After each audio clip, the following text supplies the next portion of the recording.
Radio Sous-Pente, la station des Rapins, sans foi, sans loi et sans courbette, l'émission à racaille.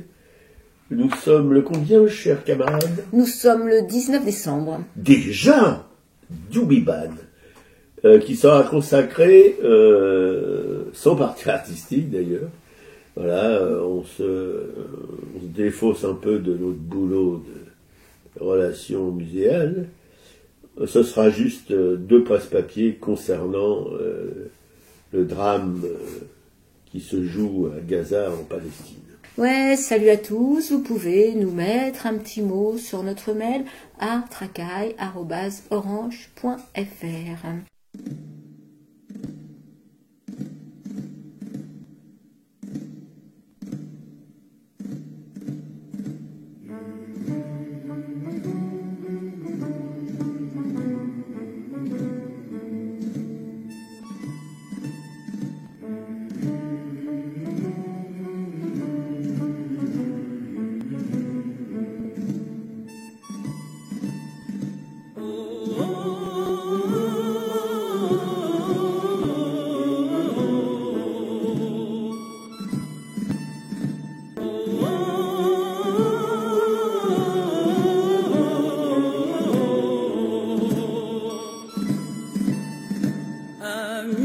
Entends-tu le vol noir des corbeaux sur nos plaines?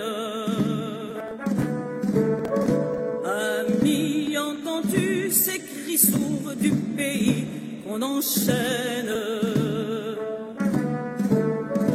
Oh, et partisans, ouvriers et paysans, c'est l'alarme. Ce soir, l'ennemi connaîtra le prix du sang et des larmes.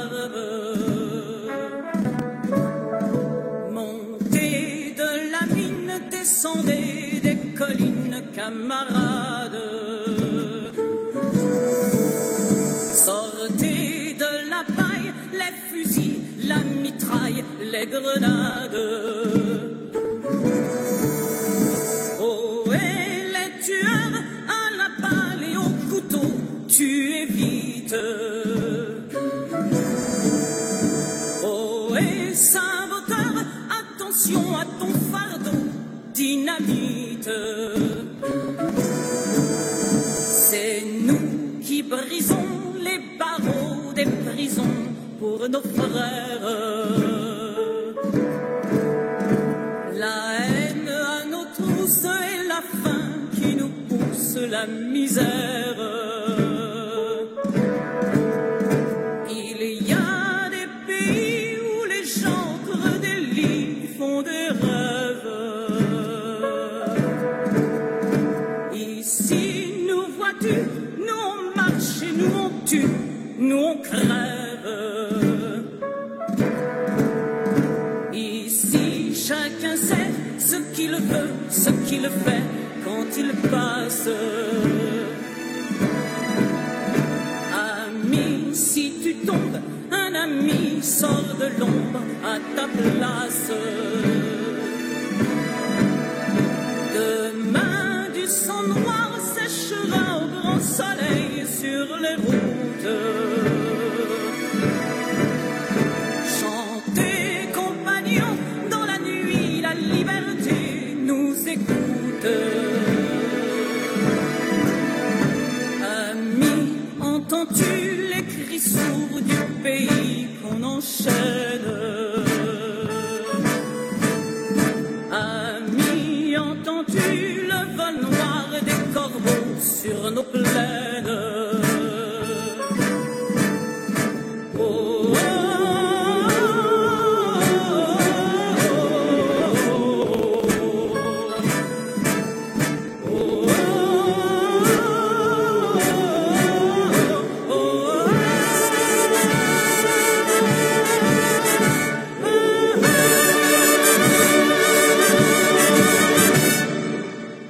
C'était le chant des partisans, Lina Margy. Pour vous causer, devinez de quoi, je ne vais pas plaisanter, d'une nana, Michèle Sibony, qui est une adhérente de l'association l'UJFP, Union Juive Française pour la Paix, voilà, qui a été interviewée sur une radio, comment on peut appeler ça? Bon, c'est un média internet qui s'appelle Élucide, média qu'on ne connaissait pas. Non, voilà. Et donc, sur ces médias-là, on en apprend plus, évidemment, que sur nos écrans de télé, ou nos postes de radio, ou nos journaux. Qu'elle cause bien dans le poste, une émission sur un média alternatif. Qu'elle dit dans une langue sans fioriture ni enrobage sucré, ce qu'elle pense de la répression en cours à Gaza. Du pourquoi et du comment de la chose. Saoulée par le discours pipi-caca des médias français, qu'on se croira du temps de l'occupation de ce pays par les Huns et les gouvernementaux de Vichy, la Sibonie nous rince les neurones avec application et un certain savoir-faire de champouineuse de choc. Que les bafouilleurs de l'information devraient y passer dans son petit salon pour un rafraîchissement ou une coupe en règle suivant. Elle se paye pas de mots, mais dit tout simplement la vérité à poil, toute nue quoi. Qui, une curiosité ne ressemble en rien à la vérité officielle, celle dictée par l'Élysée, Matignon et Beauvau, maquée à l'évidence à celle d'Israël et de Charlie Hebdo. Que de toute façon c'est de la faute des Arabes, que d'un seul coup, sans prévenir et sans un mot d'excuse, les divisions du Hamas sont entrées dans la colonie israélienne pour y ravager des milliers de coloniaux. Que le gouvernement colonial n'a pas tardé à réagir en pulvérisant des milliers de Gazaouis sous un déluge biblique de bombes. À peu près dans cet ordre et avec des chiffres approximatifs. Je brode sur les propos moins agités du bocal de Mimi, qu'elles veulent bien m'en excuser. Le choc du manque. Depuis le temps que je me dis que je suis largué, et que là, d'un coup, d'un seul, je réalise que je suis pas si tout seul que je le croyais. Dément. Non, il y a une dame, dans une émission télévisuelle Outsider, qui dit des choses que je croyais des voix de l'au-delà, des voix que la pucelle entendait et qui ont bouté les rosebifs de ce pays. Une parole libérée, une rareté. Comme je le croyais, le disais, l'écrivais, l'histoire moderne de la Palestine commence en 1948 et la Nakba.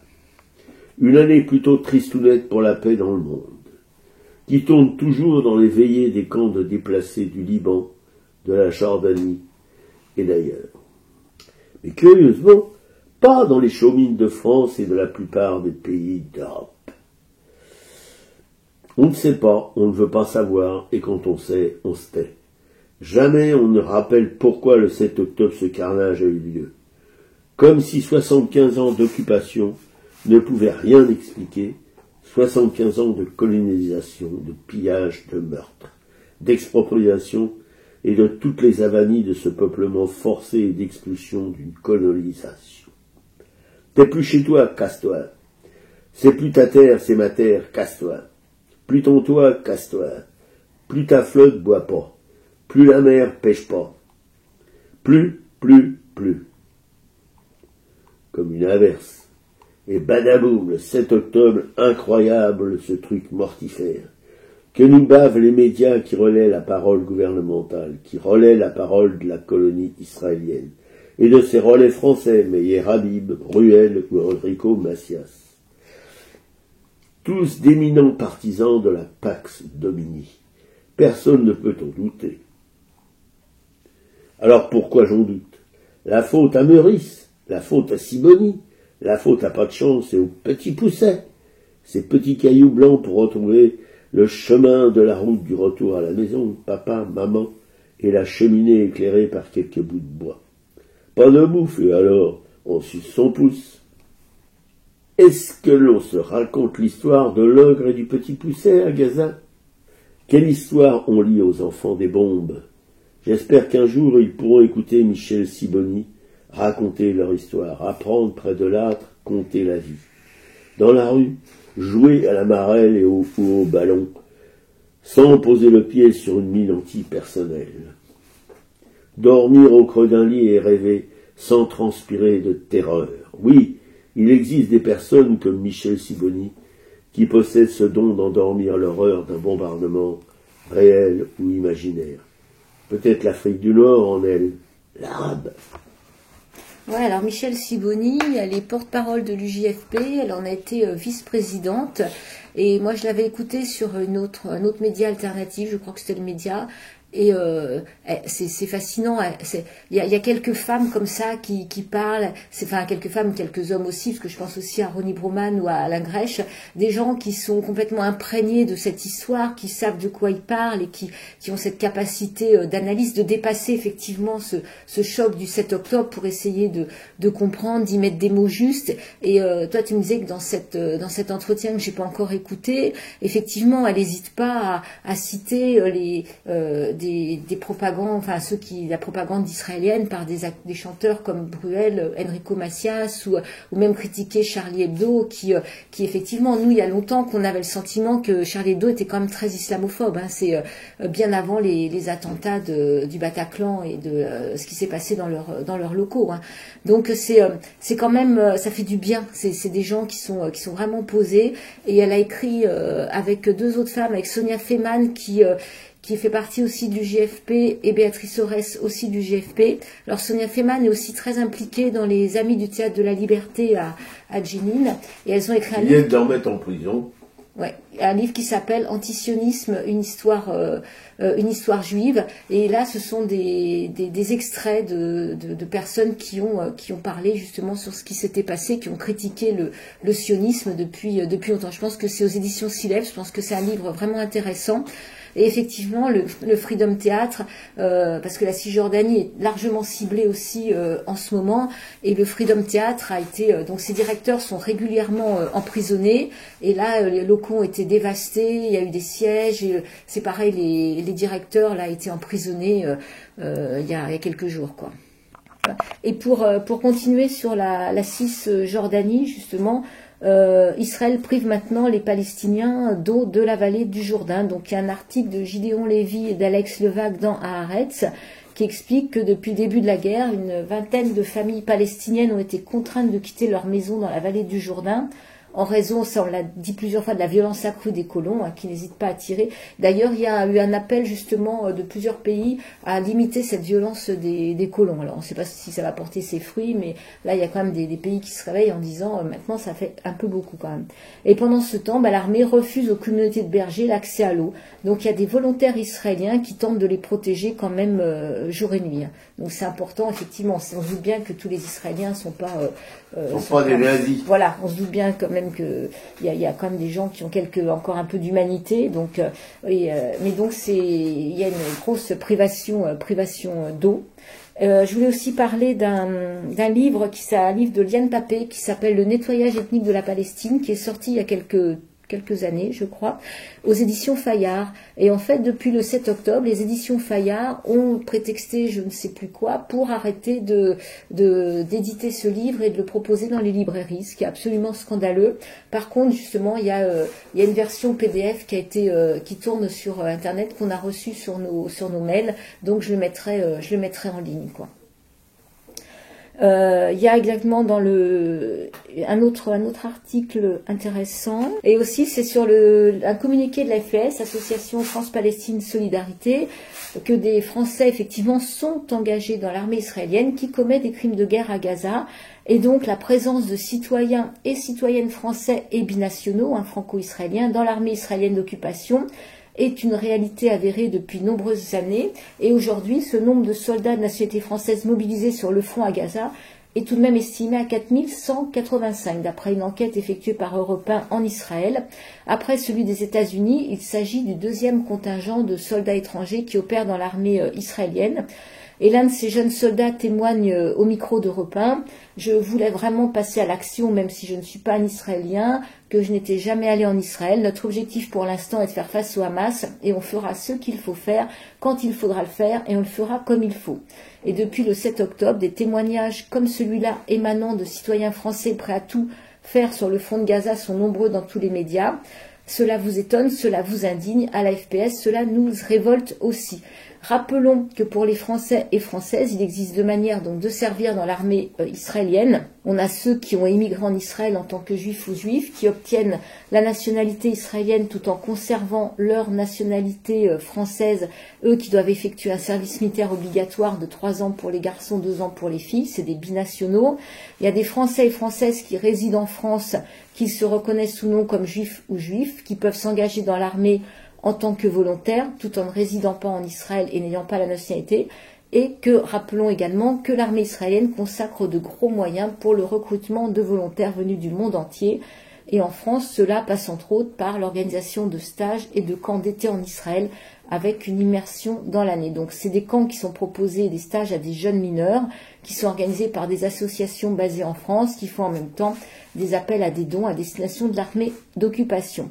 Et ce que justement la demande, c'est qu'au moment où l'armée israélienne est engagée dans un génocide en cours à Gaza, cette présence de nombreux Français et Françaises dans cette armée est révoltante et que la FPS demande à dénoncer et à exiger qu'il soit mis fin, et demande aussi que les personnes de nationalité française impliquées dans des crimes de guerre soient traduites devant la justice française. Marrant, on pourrait peut-être faire le parallèle avec les jeunes Français qui s'engageaient dans la SS pendant l'occupation de la France par les Allemands entre 1940 et 1945. N'oublions pas qu'un des fondateurs du Front National devenu le Rassemblement National était un Français qui avait servi dans la SS. Voilà. Mais effectivement, comme quand tu disais qu'on a condamné tous les Français qui sont partis se battre en Syrie, s'ils ont participé à des crimes de guerre, donc là, effectivement, ils doivent rendre des comptes et on ne doit pas les laisser dans l'impunité, quoi. Comme un gros doute. Voilà. Et aussi une nouvelle qui est pas très réjouissante, mais qui est dû passer quand même sous silence pour la plupart des Français à propos du livret A, que le gouvernement va financer l'industrie de l'armement avec l'épargne du livret A. C'est un amendement au projet de loi de finances 2024 qui a été adopté via le 49.3. On peut comprendre quand on entend ça. Voilà, dans notre grande démocratie, n'est-ce pas, où on sort du 49.3 à tout va, qui autorise à puiser dans les ressources du livret A et du livret d'épargne populaire pour financer l'industrie de la défense. Voilà, donc ce sont des modes très prisés, le livret A, l'épargne populaire, ça concerne 55 millions de Français et qui vont servir donc à financer cette politique de défense du gouvernement de Macron, sans qu'on demande leur avis bien sûr aux détenteurs de ces livrets. Et c'est un amendement au projet de loi qu'a fait adopter Elisabeth Borne. Et donc ça va représenter quand même énormément d'argent, puisque on va pouvoir puiser jusqu'à 40% de ces fonds. À savoir que ces fonds représentent quand même 400 milliards d'euros, quoi. Et normalement, ces livrets servent au financement du logement social. Donc ça fera 160 milliards consacrés à l'armement. Voilà, cette décision donc fait craindre des conséquences quand même sur le financement du logement social qui a déjà été mis à mal. Et la partie gérée par les banques, c'est-à-dire 40% des fonds collectés au titre du livret A, doit en principe être destinée à l'industrie de la défense. Ouais. C'est quand même énorme. Ouais. Non ? Et donc, à faire, fermer ces livrets. Enfin, je crois que demain, il faut aller à la caisse d'épargne et fermer les livrets. Je ne rêve pas, mais qui va fermer son livret pour ça? Ils s'en foutent, les gens. Non, mais je pense qu'il y a, non. Ce qui compte, c'est leur pognon. Je suis pas d'accord. Ils n'en ont rien à foutre des Palestiniens. Rien à foutre. Non, mais il n'y a pas que la Palestine, c'est l'armement en général. C'est-à-dire pardon, je confonds avec la Russie et tout. Moi, je me mélange les crayons total. Non, je pense que sur une partie des gens qui vont en prendre conscience, peut-être certains vont fermer leur livret. Oui, voilà. Mais ça ne sera pas significatif. Il ne faut pas être pessimiste, il faut faire circuler les infos. C'est pour ça qu'on le fait ici, d'ailleurs. Il ne faut pas être pessimiste quand on pense que il y a quelques dizaines d'années, la planète était en feu, il y a eu des millions et des millions de morts, il y a eu deux bombes atomiques balancées sur le Japon, etc., et que 70 ans après, un peu plus, donc 80 ans après, on recommence. Voilà. C'est ça qui est désespérant. Ouais. Et j'ai découvert un nouveau site aussi qui s'appelle l'Échiquier International. Donc je mettrai un lien. Il y a des bonnes vidéos qui expliquent justement ce qui se passe en Palestine. Il y a des enjeux, humanitaires, mais il y a aussi des enjeux économiques. Voilà. Donc c'est bien. Là aussi, il y a des invités qui sont des scientifiques qui parlent clairement, sobrement et intelligemment, donc avec des documents à l'appui, quoi. Et quand même, pour terminer, une bonne nouvelle, parce qu'il en faut bien de temps en temps, sur le BDS, le boycott des investissements sanctions. C'est la société Puma, le groupe de sport. Puma ne sera plus le sponsor de l'équipe israélienne de football, soi-disant sans lien avec la guerre, mais ça fait déjà quelques années que BDS régulièrement faisait des actions devant les magasins Puma. Donc je trouve que ça, c'est quand même une très très bonne chose. Bien sûr, sur le BDS, nous on connaît Jean-Guy Gleisamer, qui est un actif militant de cette organisation, et quand on pense à lui, on est vraiment à fond derrière son travail. Ouais. Donc BDS fonctionne, parce qu'avant c'était Adidas, et Adidas s'est retiré aussi. Eh ben, tant mieux si Puma s'est retiré. Ça veut dire qu'il y a quand même eu probablement une baisse des ventes, parce que je pense que pour qu'une telle décision soit prise, c'est qu'économiquement il y a des retombées, quoi. Bien sûr. Tous les matins, combien de morts faut-il ajouter au décompte? Combien de cadavres encore faut-il ajouter à la honte? Gaza bombardée, massacrée, enfants ciblés, mères en pleurs, de mots viennent à mes pensées, la lâcheté et le déshonneur. C'est un peuple mis en prison, qu'on mutile, qu'on asphyxie. Écoles, hôpitaux, maisons, partout ruines, gravats, débris. Écraser les chopes et la rue, le marché, la chambre au bonheur, et deux mots marquent ceux qui tuent, la lâcheté et le déshonneur.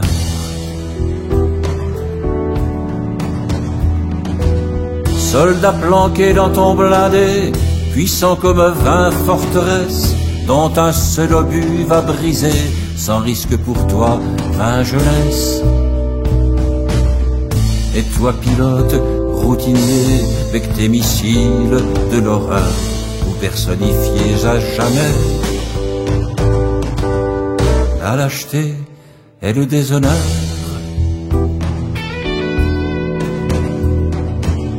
Et toi qui ordonne, qui pense, et n'avec ton état-major pas d'autre choix dans ta démence que de frapper encore plus fort, que d'aller plus loin dans le crime et d'infliger plus de douleur. Tu incarnes au degré ultime la lâcheté et le déshonneur.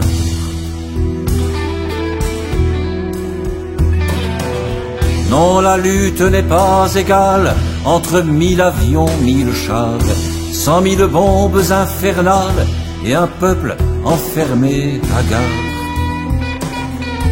Taisez-vous, gens de propagande, larbins sans conscience ni cœur. Vos mots sont fientes qui défendent la lâcheté et le déshonneur.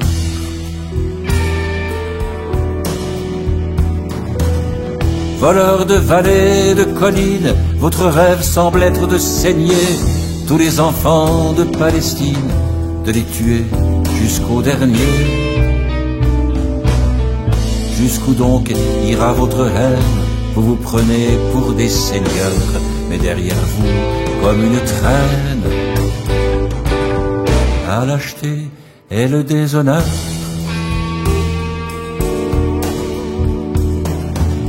Et lui et elle, et vous d'ici, femmes ordinaires, simples passants, où sont votre rage et vos cris? Le silence est assourdissant.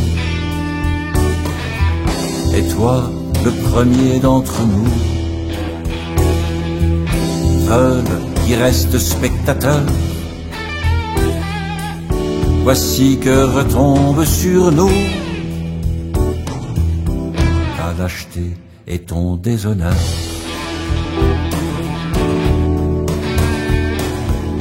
Combien de temps faudra-t-il pour que soient jugés les assassins?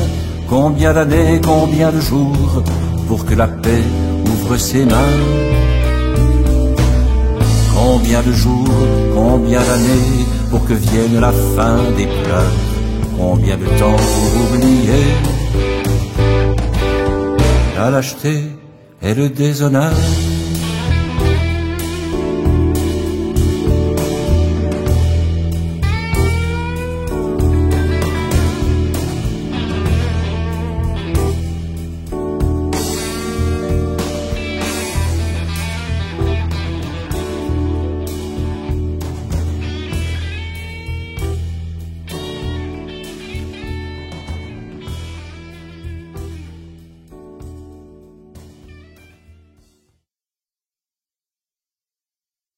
Gaza, Michel Buller.